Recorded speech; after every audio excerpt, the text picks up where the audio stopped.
Hey there, so I'm always enjoying doing unique projects. This particular one, this wind chime, I started over a year ago for my mother who is holding my phone at the moment. And I gave it to her for Christmas. This was an insane amount of work to do, but it was because there were some things that I didn't know anything about. Mostly in regards to polishing. So as for this is mahogany.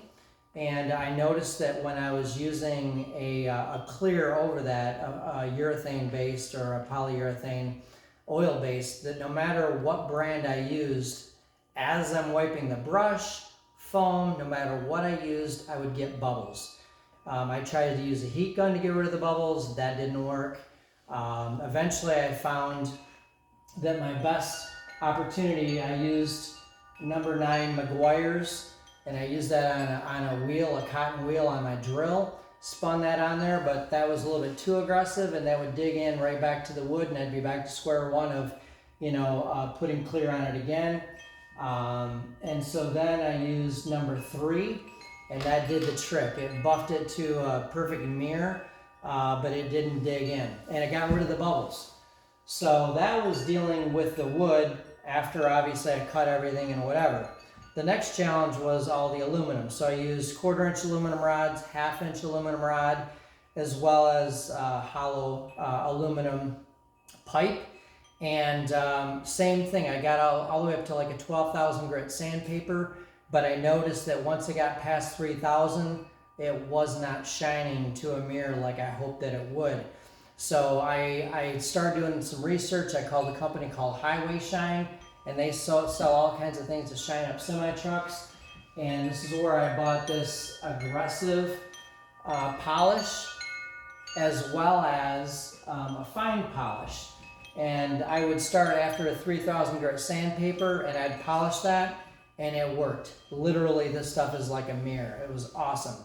Then I don't necessarily know how this is gonna work, but I tried to spray a clear over this as a protectant so it wouldn't erode. And unfortunately, it looked crummy because it took away the shine. So I decided to do away with that and just try to go with this. This is Jescar Power Lock, and we shall see how well it works to preserve this. Something we'll probably have to put on here every few months. But anyways, I'm hoping that it won't erode. As for, also before I put my, before I actually applied my polyurethane oil-based clear, I used this aqua coat to seal the pores. Again, I think it's necessary, but I still had an issue with bubbles despite that. So as far as how I went about making this, not only do I have holes, I'll pick that back up, holes that you can look down here that I drilled that are beveled, but I also had to do a small hole on a 45-degree angle such that it would get out to this very edge, such that I would maintain the proper distance between the chime and the striker, the chime striker. So I had to go on a 45 to do that. And so I developed, and this is just a piece that I messed with initially, but I had to create a jig so it would sit, I knew it would sit exactly correctly on my drill press so I would achieve that angle. Then everything I did with this was not just to be, to look cool or decoration, but to actually be functional.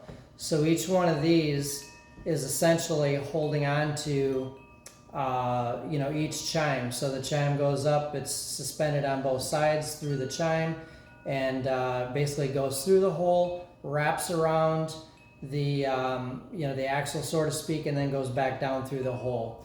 And actually, when I was putting this together, I wasn't thinking too much. It was last minute, trying to get it to my mother on Christmas. Had my son holding this for me. I'd push loops up through the holes, and then I realized that because it's a hoop, after I already epoxied all these on, I had to rip them all the way off again, put the hoop through, re-glue them on, and then go ahead and finish those on there. So Even this piece right here essentially is suspending the striker, and you can see I have a piece going through there such that this will not drop down even though I have it epoxied in there. So the knots, I'm not a knot expert, but I figured out I basically just, continue to tie knots so that, because this string is pretty slippery and I'm afraid it's going to come disconnected. Things that I would have done differently, but I ran out of time. I would have, drilled in, suppressed those. I can't think of the word right now, so that the knots would be hidden, but I didn't get to that. Just things I did on purpose. You can see this 1/2 inch. I did opposite perpendicular angles, 45 there. You have to turn it again to see the 45 on this side. Likewise, I did the same for this axle going through the striker, as you can see here.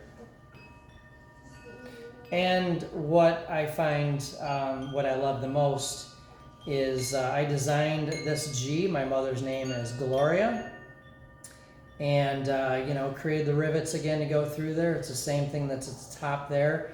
I cut that out, again, aluminum. It's sandwiched in between there, and you can see the shine all the way around. And have these obviously sticking out so I could have knots go through those. And,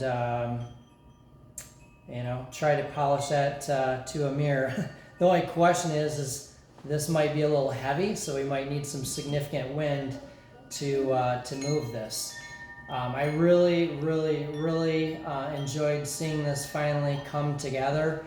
I've been working on it for over a year, although I've had a lot of other things going on that has interrupted me. But I've definitely put a few hundred hours into this that I felt like wouldn't be nearly that many. So just wanted to show this to you.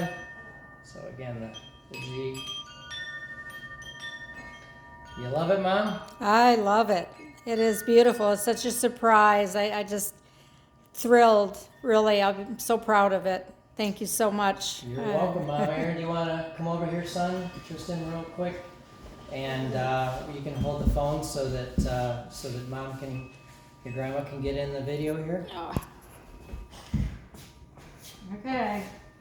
I love it. So I'm taking it to Florida with me. yeah, let's hope that it makes it all the way down there on the airplane. Yeah, I hope so.